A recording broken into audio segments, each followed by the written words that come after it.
Assalamualaikum warahmatullahi wabarakatuh. Halo teman-teman, balik lagi di channel Elinor Hayati. Untuk video kali ini saya akan menjelaskan apa itu wakaf. Wakaf yaitu menahan harta untuk diwakafkan, tidak dipindah milikkan. Menurut istilah ahli fikih, yang pertama menurut Abu Hanifah, wakaf adalah menahan suatu benda yang menurut hukum tetap diwakif dalam rangka mempergunakan manfaatnya untuk bajikan. Yang kedua, menurut mazhab Maliki. Mazhab Maliki berpendapat bahwa wakaf itu tidak melepaskan harta yang diwakafkan dari kepemilikan wakif, namun wakaf tersebut mencegah wakif melakukan tindakan yang dapat melepaskan kepemilikannya atas harta tersebut kepada yang lain, dan wakif berkewajiban menyedekahkan manfaatnya serta tidak boleh menarik kembali mewakafnya. Dasar hukum wakaf di Indonesia.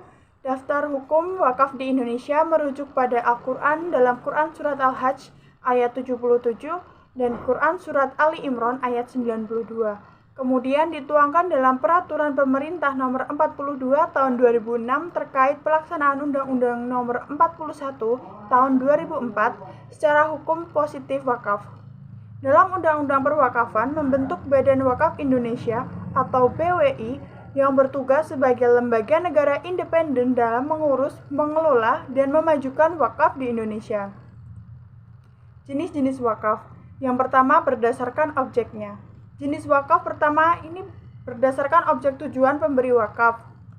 Secara garis besar, wakaf berdasarkan objek dibagi dua. Yang pertama, wakaf ahli, merupakan wakaf untuk keluarga atau saudara sendiri, sehingga pemanfaatannya tidak dapat dirasakan oleh masyarakat umum. Contoh wakaf ahli yaitu nafkah sehari-hari, membiayai pendidikan adik, dan sebagainya. Yang kedua, wakaf khairi adalah jenis-jenis wakaf yang diperuntukkan kepentingan masyarakat luas. Contoh wakaf khairi seperti pemberian tanah, bangunan, dan sejenisnya. Yang kedua, berdasarkan jenis yang diwakafkan. Klasifikasi kedua wakaf adalah berdasarkan jenis wakafnya, yang terbagi menjadi golongan pertama, kedua, dan ketiga. Golongan pertama yakni wakaf berupa benda tidak bergerak, di mana bentuknya sulit dipindahkan. Contohnya wakaf tidak bergerak seperti masjid, bangunan, pondok pesantren, dan sebagainya. Golongan kedua yaitu wakaf bergerak berbentuk barang. Dalam hal ini termasuk seluruh pemberian mudah dipindahkan selain uang.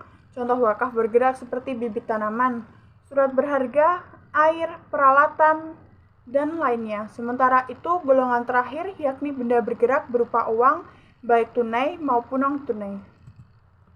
Yang ketiga berdasarkan waktu. Jenis-jenis wakaf berdasarkan waktunya terbagi menjadi dua, meliputi muabat dan muwakot. Waktu muabat merupakan waktu yang diberikan tanpa batasan waktu sehingga pemberian tersebut digunakan selamanya oleh masyarakat.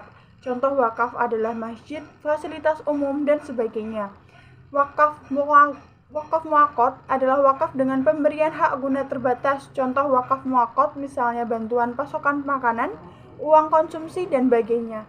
Wakaf muwakot umumnya bersifat konsumtif, bukan wakaf produktif. Yang keempat, berdasarkan pemanfaatannya. Jenis terakhir wakaf adalah berdasarkan pemanfaatnya yang terbagi menjadi wakaf tunai dan produktif. Wakaf tunai merupakan wakaf yang manfaatnya mampu dirasakan secara langsung oleh masyarakat. Contoh wakaf tunai seperti masjid, uang, kendaraan, pondok pesantren, dan sebagainya. Wakaf produktif ialah jenis-jenis wakaf dengan wujud tidak secara langsung mampu dinikmati masyarakat, melainkan dikelola terlebih dahulu dalam aktivitas produktif. Contoh wakaf produktif seperti modal dalam kegiatan produktif, sociopreneurship, beasiswa aktivis sosial, dan sebagainya. Syarat-syarat wakaf. Yang pertama, adanya wakif. Wakif adalah pemberi wakaf. Yang kedua, harta mauquf, yaitu harta mauquf di mana aset yang diberikan sebagai wakaf wajib mengandung nilai benda halal, berwujud nyata, dan sebelumnya dimiliki oleh wakif, atau sebelum dipindah tangankan. Yang ketiga, mauquf alaih. Mauquf alaih adalah penerima harta wakaf baik perorangan atau badan tertentu. Yang keempat, zigot, yaitu akad yang diikrarkan baik berupa tulisan maupun lisan dari wakif secara saat itu juga. Tidak terbatas waktu, tidak diikuti syarat batil, dan tidak dapat dibatalkan. Rukun wakaf.